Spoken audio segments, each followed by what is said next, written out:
This time we will talk about visual information on PowerPoint slides in a presentation.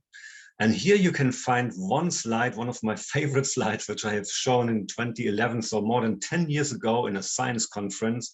And it's one of my worst slides ever. Why? Because we have lots of information packed on one single slide. And my motto nowadays is less is more. So how can we focus on 8 different slides, on 8 different informations? I got 8 photos and I have worked under the microscope. And why do we work with microscopes? Because we want to enlarge information visually. And now the tip here would be to highlight 1, 2, or a maximum of 3 slides for 3 different items here under the microscope. This would be fine. So instead, 8 photos and then lots of written text with the homogenized material, with shrinks well, marine fauna, and so on. So in fact, I use this as notes just to read through, not to forget anything for my audience. And this is a major mistake I did in this presentation. It is fine for a handout, yes. There's no discussion for a handout. That's really completely okay. But for the presentation itself, you should highlight the visuals, and you as a speaker, you should talk in your own words so the audience will follow you easily. So less is more.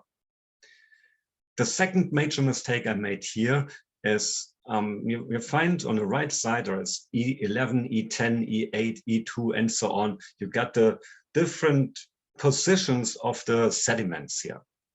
And E11 and E10, this is fine. E11 is on the top, E10 is below, but E8 is suddenly on the left side. It's not below E10. So I mix information once again, and the audience might be puzzled and may think, how's the different positions of the different sediments here? Only if I do it with all those informations, with all the photos, only then. Another major mistake I made here is at the bottom, you find landscapes and soils through time, Wagner et al. 2011. So everybody has been at this very conference. They know that they are at the Landscapes and Soils Through Time conference, and they already know it's 2011. So this is not an information we need for the context for the presentation, maybe for the handout or maybe for the subtitle of the handout, then it might be okay. But for the presentation itself, throw it out, because there's no plus information, and the audience will say, yeah, it's too much. It's too crowded, too busy, this slide. So what could we have done instead? My tip is just throw the slide away and take an alternative approach. Maybe you just highlight one of the different photos here. And now, because this is enlarged, this is the visual information, you can support this visual information with your own words and vice versa. So of course, in science and research, I have published this paper in 2014 in Catena together with my colleagues, and this is fine for a PowerPoint presentation, especially in science and research, of course. Now, to get the context for the audience, I could also highlight the information. We are at a Dune series, and the audience already knows, because I have spoken a few minutes already, and we know there is an A complex, there is a Z complex with different sediments. As you can see here on this figure on the lower left side. And we are positioned in a Dune series. And the audience also knows what is the Dune series all about. Now, this is the best part here where I can ask the audience for interaction. I could ask them, what do you see in particular here on this slide, on this microscopy? And the audience, probably there are 2 or 3 people who would raise their hand, who would tell me what they see. And obviously they see something here, marine fauna.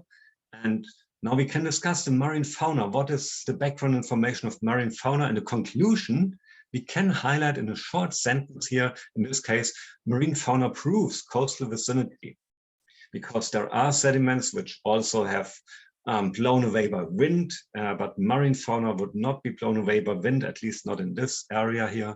So this is the proof of the concept that this soil or this sediment, this dune, has developed in situ and not from an outside source. So all in all, as a summary, less is more. Highlight your conclusion in a very short sentence if you want to. Interact with the audience, ask them what do they see, and if you want to highlight different photos, you can do it in a series of, let's say, 2 or 3 photos in a similar way I did here, but not 8 photos, and especially not 8 photos at once with lots of text. Less is more, and please get to the point with your information. That's the most important for a successful PowerPoint presentation.